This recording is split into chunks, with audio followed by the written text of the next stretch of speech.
os brasileiros, é isso que eu venho falando, o fazimento do Brasil. Um processo realmente extraordinário que vai constituindo, ao negar sua ininguidade, o ser brasileiro. Essa gente, esse povão brasileiro, vem se fazendo assim. E vai ser o quê? Um gênero humano novo, de uma humanidade tropical. A aventura humana é feita de conquistas e de seduções. Os povos se interpenetraram entre si, ou pelo amor ou pela força. Isso ainda é uma marca da aventura humana. Uma aventura humana, quer seja individualmente, quer seja coletivamente, é feita através de paixões, de conflitos e também de paz e de tranquilidade.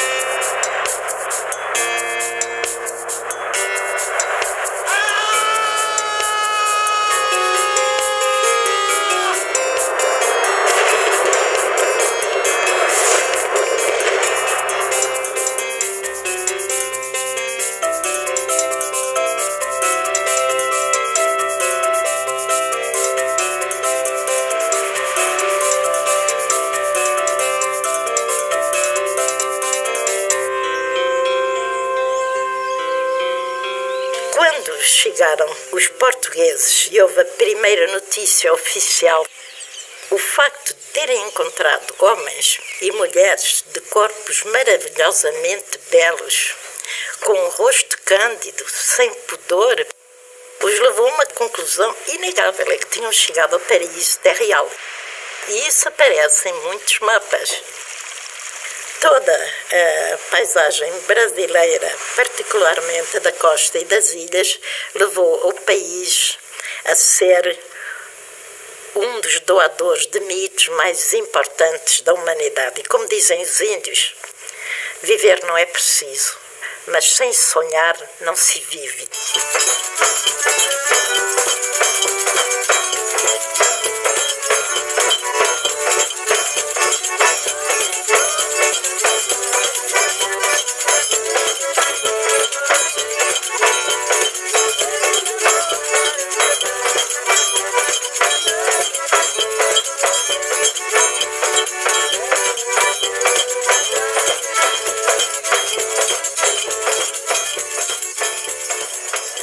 A beleza da natureza brasileira é tão grande que o europeu vê como um paraíso perdido, como uma possibilidade de ser um paraíso perdido. Daí é um utopismo, uma utopia intrínseca na natureza.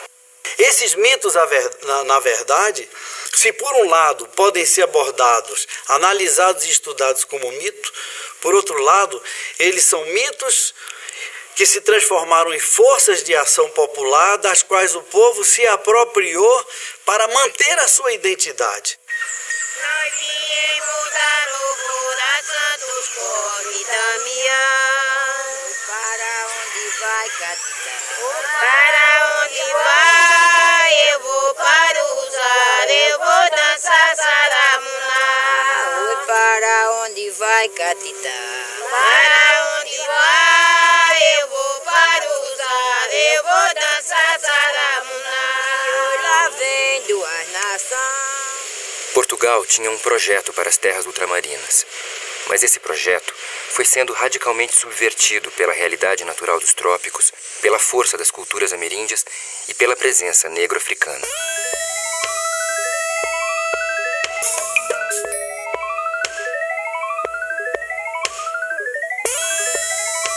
Nada do que aqui estava ou aqui chegou preservou a sua pureza original. Criamos um povo mestiço, misturamos deuses, definimos uma nova realidade linguística.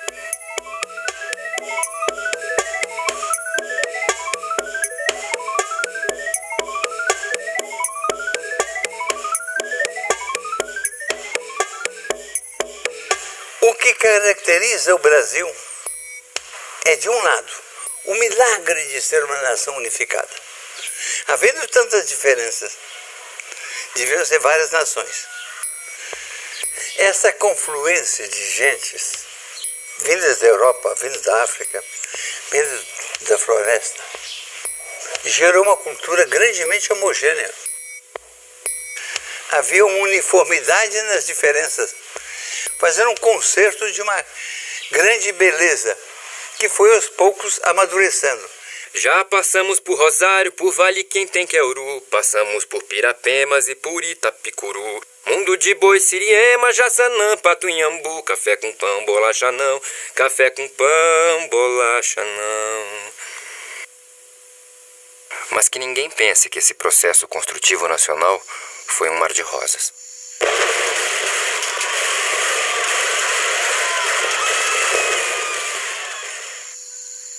Às vezes se diz que nossa característica central é a cordialidade, que faria de nós um povo por excelência gentil e pacífico. Será assim? A feia verdade é que conflitos de toda ordem dilaceraram a história brasileira. Étnicos, sociais, econômicos, religiosos, raciais. O mais assinalável é que não são conflitos puros. Cada um se pinta com as cores dos outros. O processo de formação do povo brasileiro se fez pelo entrechoque de seus contingentes índios, negros e brancos. Pode-se afirmar mesmo que vivemos praticamente em estado de guerra latente, que por vezes e com frequência se torna cruento, sangrento. E a força pernambucana para o sertão foi levada. Essa se aproximou e da sua pobre morada. Mataram até o pai dele, de lá não deixaram nada. Porque houve lutas em toda parte, porque eram povos diferentes, destinados a ser diferentes, mas o poder central sempre mandava generais com as armas. A Guerra dos Cabanos, que assumiu tantas vezes o caráter de um genocídio, é um exemplo. Ali se enfrentaram a população antiga da Amazônia, que aspirava a viver autonomamente, e a estreita camada dominante luso-brasileira, com seu projeto de ocupação do país. 100.000 caboclos foram trucidados para manter a unidade, para amarrar a Amazônia ao Brasil, para fazer a coisa antinatural de que aquela natureza tão diferente, aquela gente tão diferente, se convertesse parte da mesma gente, da nossa gente. Os cabanos ganharam muitas batalhas. Chegaram mesmo a assumir o poder central na região, ocupando Belém, Manaus e outras cidades. Mas viviam o antiprivilégio dramático de não poder perder batalha alguma. Isso é o que finalmente sucedeu e eles foram dizimados.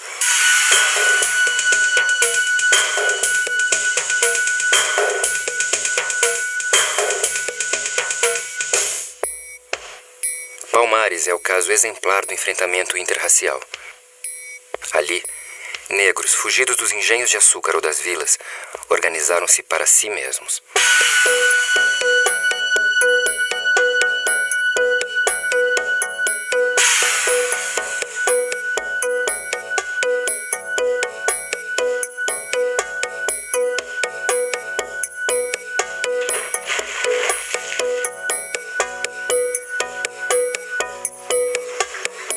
Que fizeram Palmares, e lá ficaram em Palmares, com a alegria de ser um agente próprio.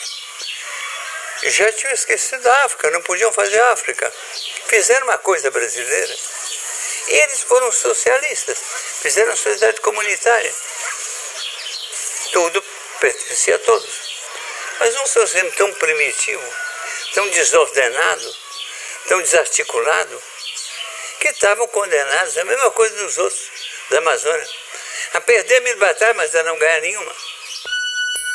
Sua destruição foi requisito de sobrevivência da sociedade escravista, seja para reaver escravos fugidos, seja para precaver-se contra novas fugas, mas também para acautelar-se contra o que poderia vir a ser uma ameaça pior do que as invasões estrangeiras, que seria a sublevação dos negros.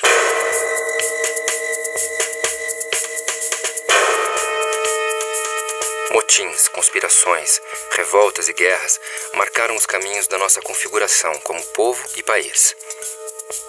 Enfrentamentos de lusos e índios, rebeliões negras e, adiante, lutas pela independência nacional.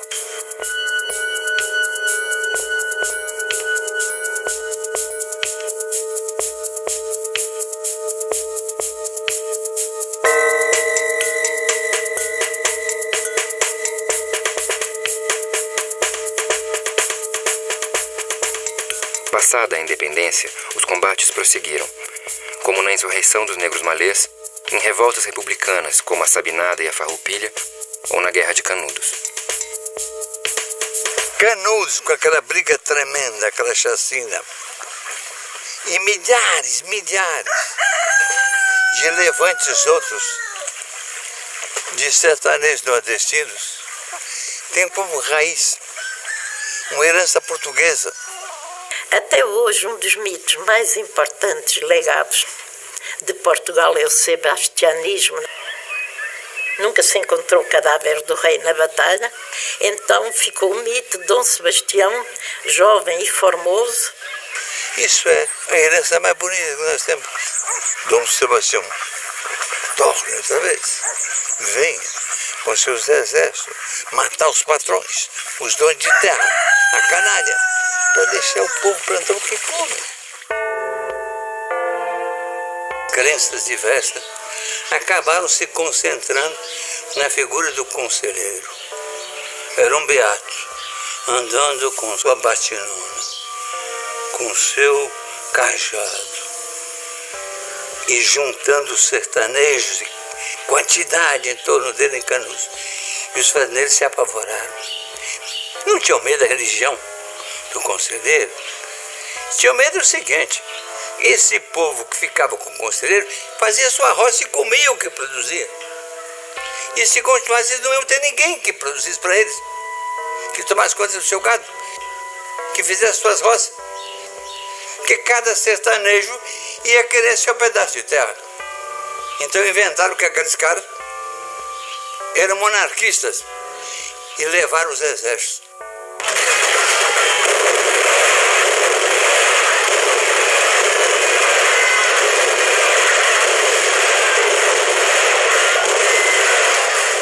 Os canhões. E quando foram ver, tinha umas 4 mulheres espálidas, umas crianças, homens nenhum. Tinham matado todos.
Entre encontros e desencontros, o que inventamos foi um povo e um país.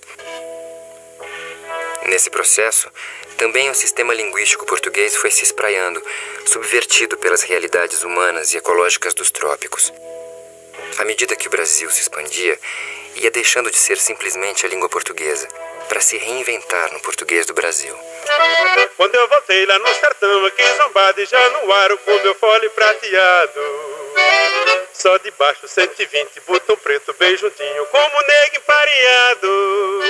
Mas antes de fazer bonito, de passagem pro granito, foram logo me dizendo: de Taboca, Rancharia, de Salgueira, Bodocó, Januário é o maior. E como a história só terá um fim se deixarmos de existir, a invenção do Brasil prossegue. Invenção genética, invenção técnica, invenção simbólica. E se a gente falasse menos, talvez compreendesse mais. Um teatro, boate, cinema, qualquer prazer não satisfaz. Palavra, figura de espanto, quanto na terra tento descansar. O tudo que se tem não representa nada. Tá na cara que o jovem tem seu automóvel. O tudo que se tem não representa tudo. O puro conteúdo é consideração. Existe uma visão de que o Brasil não deu certo e que isso aqui é um equívoco monstruoso. Tá? E essa visão está muito presente para quem olha os indicadores objetivos e compara o Brasil, por exemplo, com os Estados Unidos. Muita coisa deu certo, muita coisa não deu certo e muita coisa ainda pode dar certo. Eu entendo que o que não deu certo é principalmente no plano da convivência social, econômica e política dos brasileiros. Nós ainda temos deficiências dramáticas no campo da educação, da saúde pública. As nossas instituições políticas são ainda muito instáveis e têm sido instáveis ao longo da história brasileira. Nós temos problemas, portanto, eu diria, de convivência, problemas de criação de regras impessoais que permitam aos brasileiros interagir de uma forma mais organizada, mais próspera e mais estável do ponto de vista institucional. Agora, eu acho que o Brasil precisa ter a sabedoria também de reconhecer que ele tem uma subjetividade que é notável. É uma vitalidade iorubá filtrada por uma ternura lusitana, né, e com um elemento de magia e de pensamento mágico do mundo indígena, né, e que se manifesta de diferentes maneiras, na arte, na cultura, na vida afetiva, nas relações pessoais, que são muito ricas e muito densas na experiência brasileira. De dia me lava a roupa, de noite me beija a boca, assim nós vamos vivendo de amor. Acredito que na história o que importa mais não é o fato, é o mito. E nem que seja pelo poder de criar mitos, certamente o Brasil importará no futuro. Não só por isso, mas também pela essa luso-brasileira capacidade de se adaptar, de sorrir, de sobrepor-se a qualquer opressão, a qualquer erosão da miséria ou da opressão. Então eu vejo mito e facto como das grandes esperanças do futuro e dos grandes legados do Brasil para a humanidade.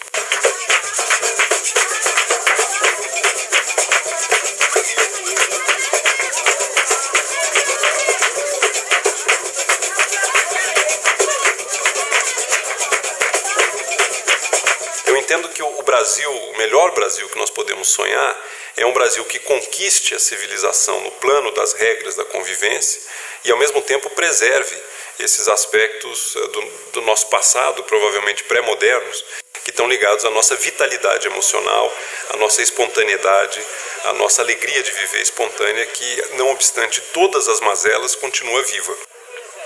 A utopia brasileira, ou pelo menos o sonho de Brasil, será exatamente apurar a forma da nossa convivência sem perder o fogo dos afetos.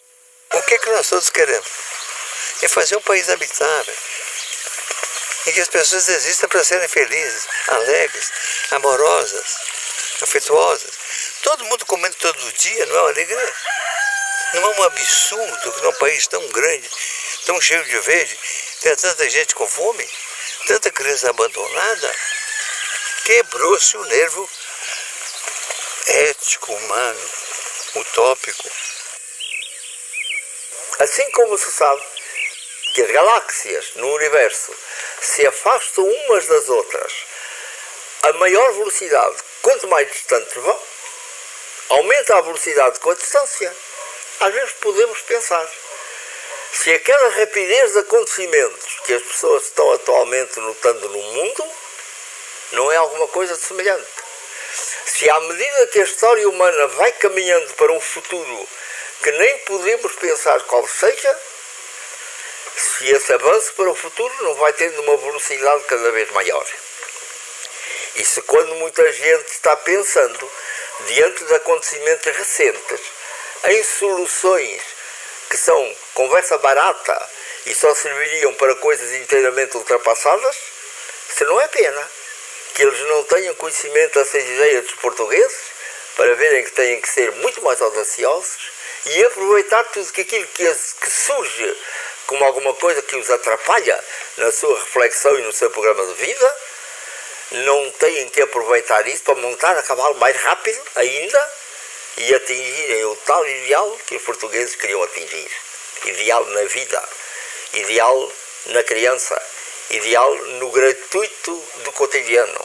Então, a coisa mais importante para os brasileiros, presta atenção, o mais importante é inventar o Brasil que nós queremos.